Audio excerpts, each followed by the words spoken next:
Throughout human civilization's long history, written documents have functioned as gateways to remarkable wisdom, sometimes transmitted across millennia.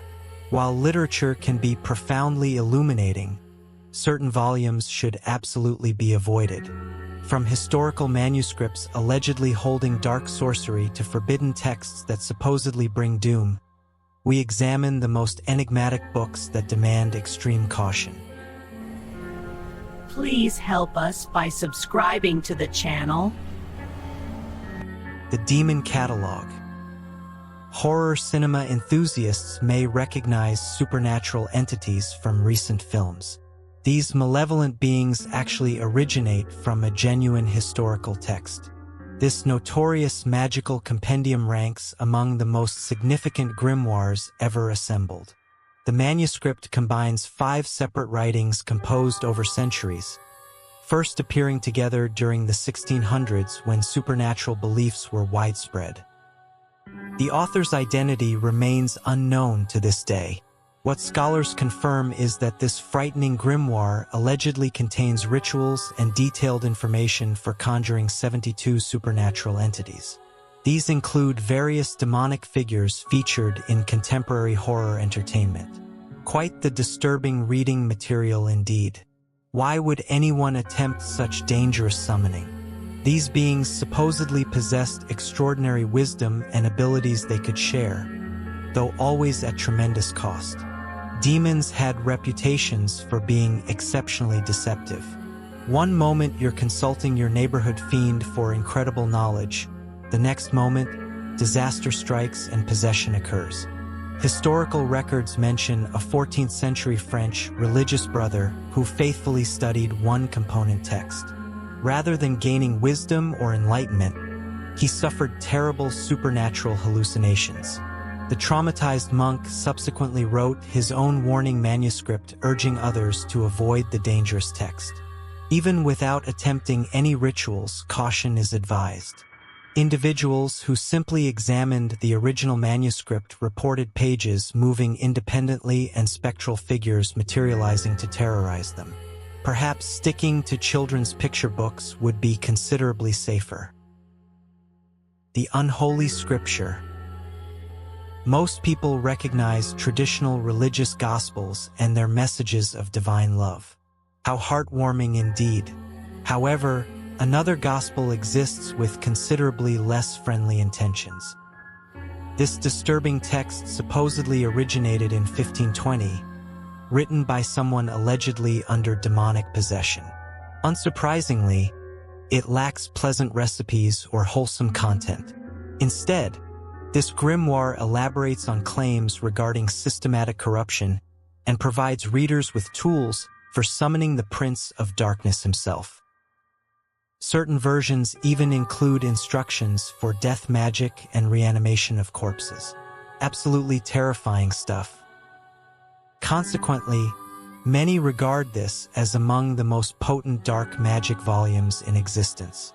Merely opening it supposedly equals signing away your eternal soul. That's definitely not a recommended career decision. While modern reproductions can be purchased, these copies allegedly lack the power of the source manuscript. The original text is supposedly so dangerous that it remains secured in Vatican secret archives. This might sound like fiction from thriller novels, but incredibly, it's documented truth. At least this makes avoiding it considerably easier. Please support this channel by hitting the like and subscribe buttons below. You'll never miss any fantastic videos again, and none of them carry supernatural curses. Now let's continue exploring. The Hexed History. Adventure stories are wonderful, so without prior knowledge about a 17th century Spanish adventure novel, one might casually pick it up. However, understanding its background changes everything.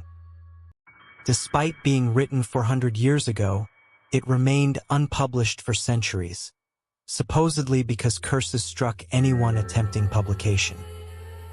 When a Peruvian academic discovered the archived manuscript in 2016, she determined to translate its handwritten contents for modern audiences.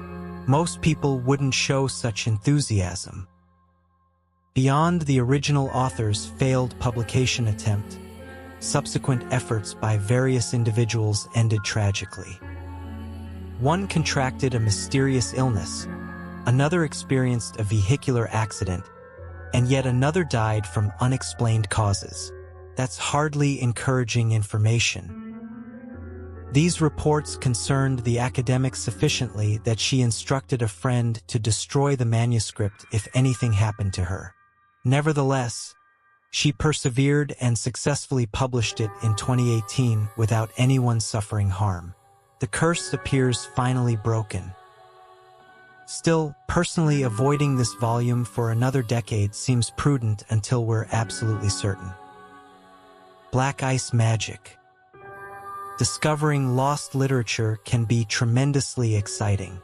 As recently as 2019, a religious text was recovered after nearly 3 centuries underwater. Despite residing on a sunken vessel, it was preserved inside a tin container, making it miraculously readable still. Some lost books, however, should remain lost forever.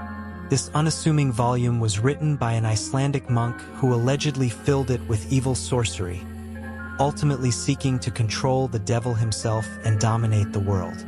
Fortunately, he never achieved his ambition, and when he died in 1520, the terrible grimoire was buried alongside him. Centuries later, however, a questionable Icelandic sorcerer heard about the book and wanted to learn its sinister secrets. He traveled to its burial location, a cathedral school where the monk had been bishop. The story becomes truly bizarre here.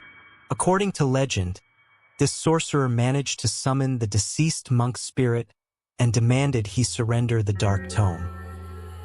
His mission nearly succeeded when a student positioned in the bell tower noticed the ghastly scene. Acting quickly, he rang the church bells, dispersing the spirit. The sorcerer fled but was supposedly taken by the ocean during his journey home and dragged to the underworld as punishment for his arrogance. Regarding the book, some claim it was burned following the incident, but others remain convinced it's still out there, perhaps waiting to be recovered like that religious psalter. Most of this is probably just mythology, but searching for this cursed tome to verify seems unwise.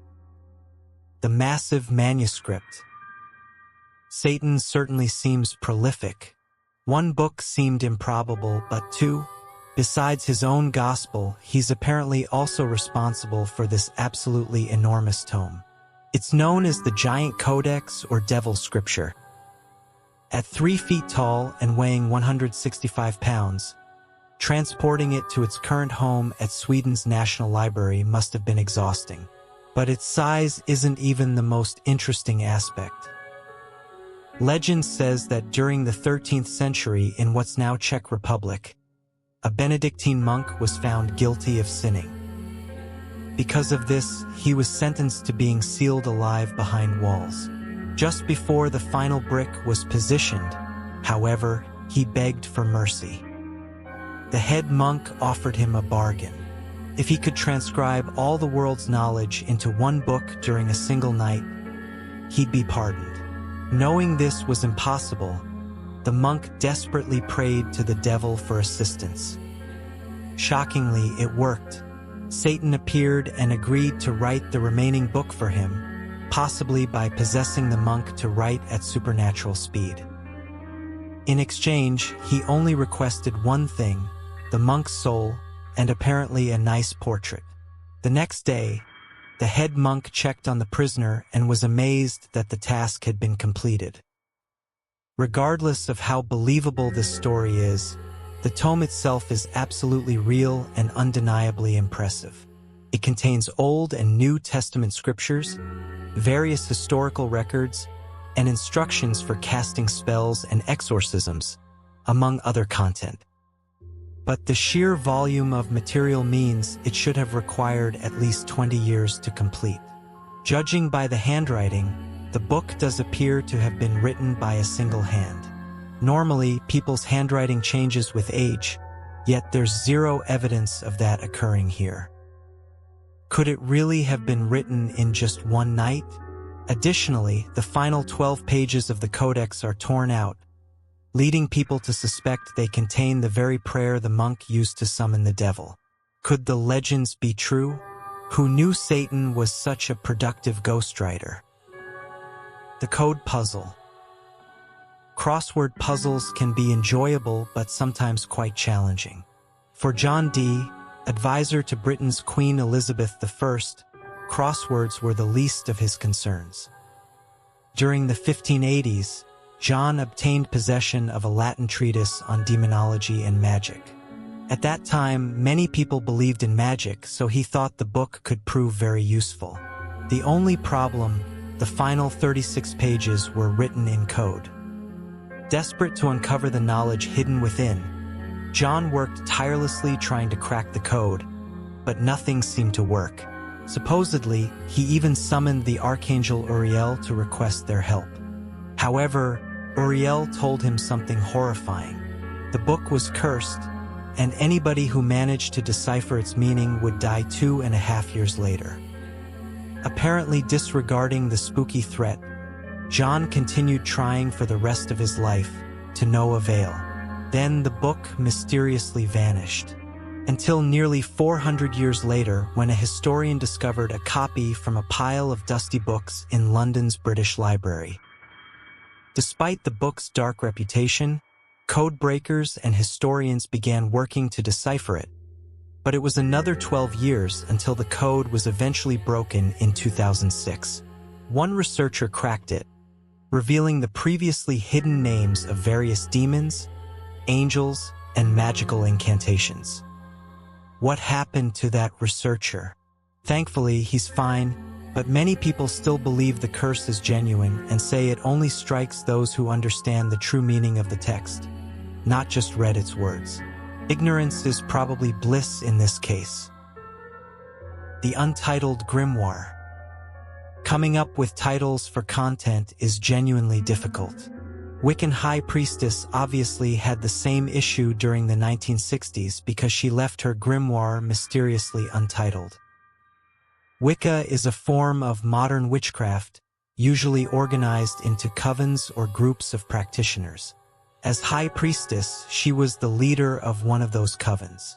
So as you can probably guess, she was incredibly powerful, at least if you believe in all this stuff. Her grimoire doesn't just contain spells and curses.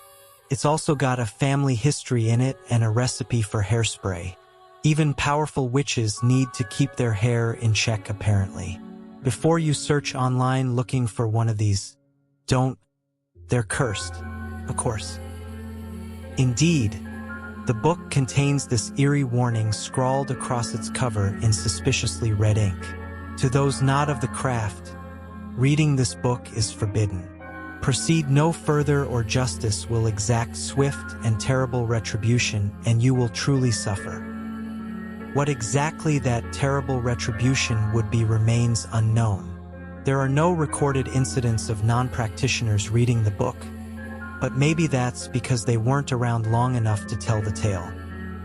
Even so, the original manuscripts were sold in 2013 for nearly $14,000, so someone was very eager to check them out. That's a lot of money to pay for a book you'll only read once. The Deadly Poem. During 1919, a seemingly ordinary poetry collection was released in Japan. The author was known for producing children's nursery rhymes. So everybody assumed this latest book would follow the same pattern.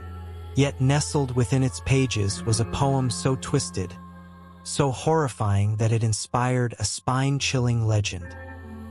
The poem is often associated with a creepy painting that you may have seen circulating on the internet.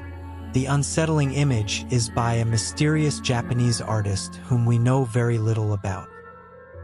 We do know her painting isn't directly related though, and seems to have merely been adopted as a scary accompanying visual on story sites. It's definitely done the job effectively. But what's the poem itself actually about? Well, it tells the bleak and traumatic story of a young child.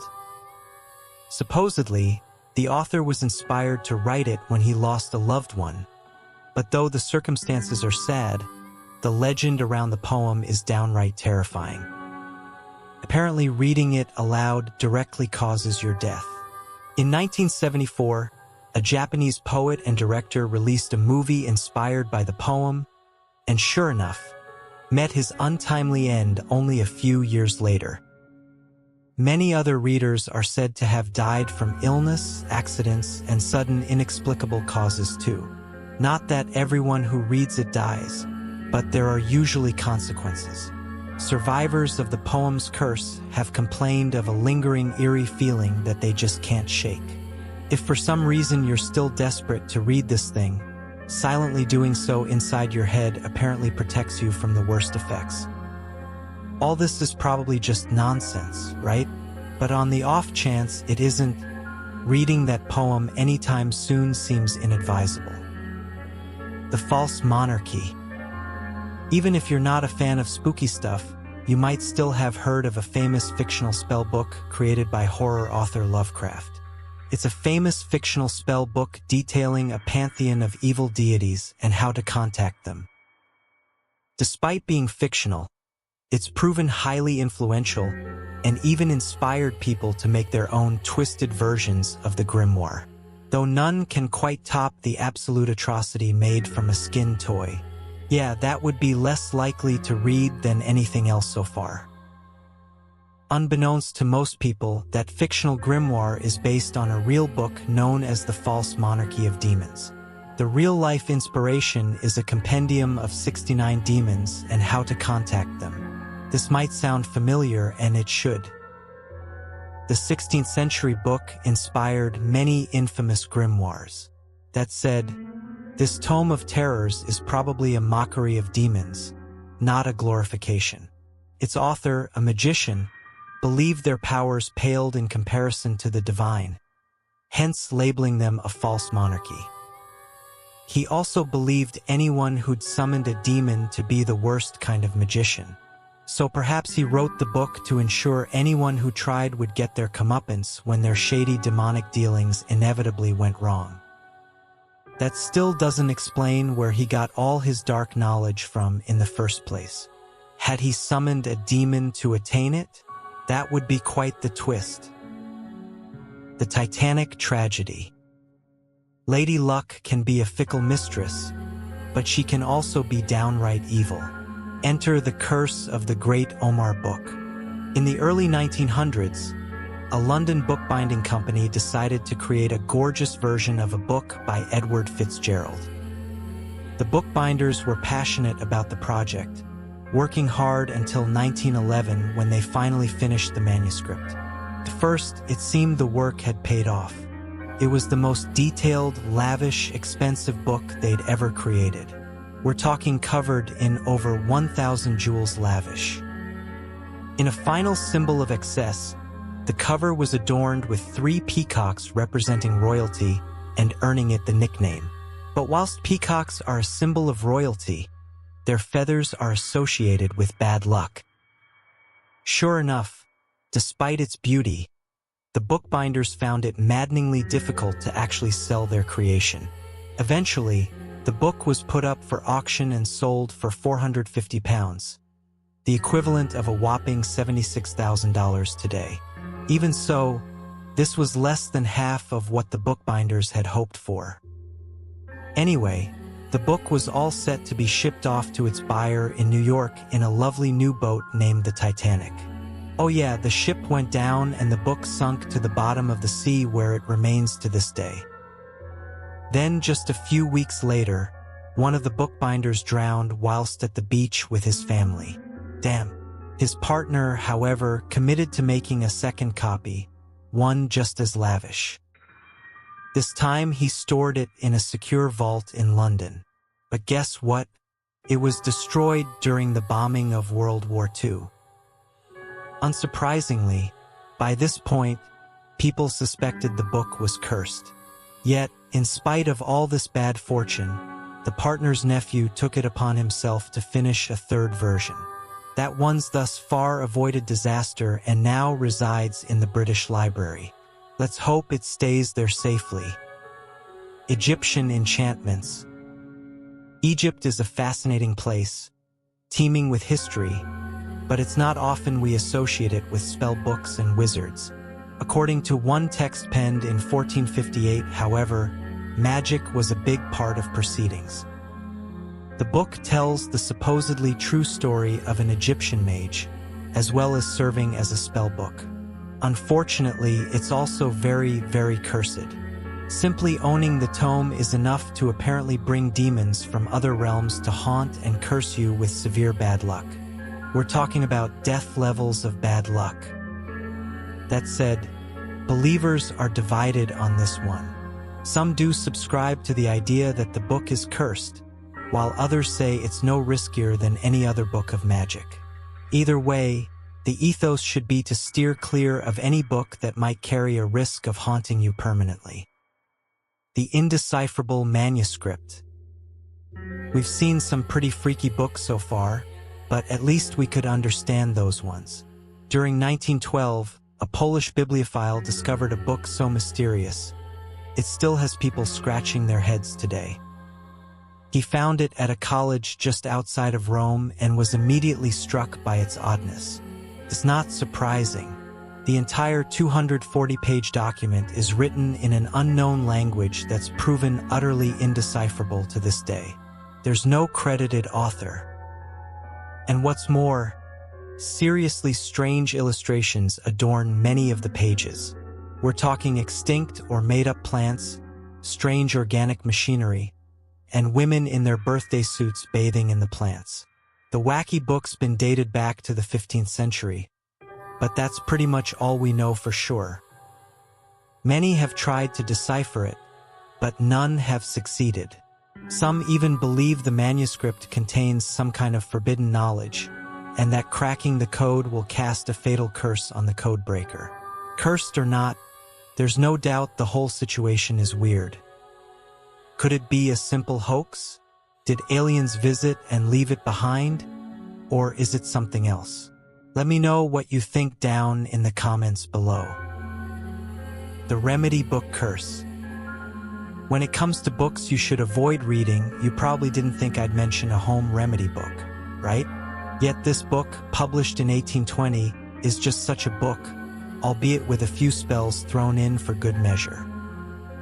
You see, during 1928, a Pennsylvanian witch convinced a local villager that he'd been cursed and told him the perpetrator was another local. Apparently, he'd used a copy of this book to perform the curse. At first, the villager had rejected the witch's claims. The accused was a well-liked healer who'd even helped the villager in the past. But the villager had been going through a period of bad luck and the witch was convincing. So eventually he accepted her word and set out to break the curse. The villager and two of his friends broke into the healer's house, took his life, and attempted to burn the house down with the book inside it. Only the house didn't actually burn down, leading some to blame the power of the magical text inside. This only fueled the rumors that the healer had been up to no good, something the witch was probably happy about. Whether she'd actually believed the healer to be malevolent or not, we can't be sure, but she likely had a grudge against him for some reason. Regardless, his old house still stands today and is spookily known as Hex Hollow. Even spookier, the clocks inside are all stopped at a minute past midnight, the exact time the healer closed his eyes for good. As such, many consider the place haunted. If the legends are true, that suspicious copy of the book is still out there, maybe even in that same house. And no, searching for it wouldn't be advisable. If you really want to read it, grab a copy with a less tainted history. The Mirror Spell. As we've seen, messing around with old grimoires is generally a bad idea. If you believe the legends, possessions, hauntings, or even an early demise could await a reckless reader. This 15th century spell book, however, could be far more dangerous for guys than girls. Girl power, am I right? Most magical texts from the time feature a combination of angelic and demonic magic, but this one's purely about the dark side. So you might imagine it'd be equally dangerous for everybody regardless of gender. The thing is, one of the most powerful spells it contains involves creating a mirror used for conjuring the demon of the same name. According to ancient mythology, this demon was the first wife of Adam and was cast out from the Garden of Eden for not obeying her husband. From there on, she became a demon. As such, she can be pretty hostile, especially towards men that summon her without proper reason. I like to think I'm a hit with the ladies, but even I might struggle this time. The original manuscript is written in Latin and tucked away in Munich's Bavarian State Library, but you can check out a translated edition online. Not that I recommend it. Dealing with difficult family members is bad enough without having an actual demon on your back too. If you don't subscribe to my channel, I'll lock you in a jar like this too.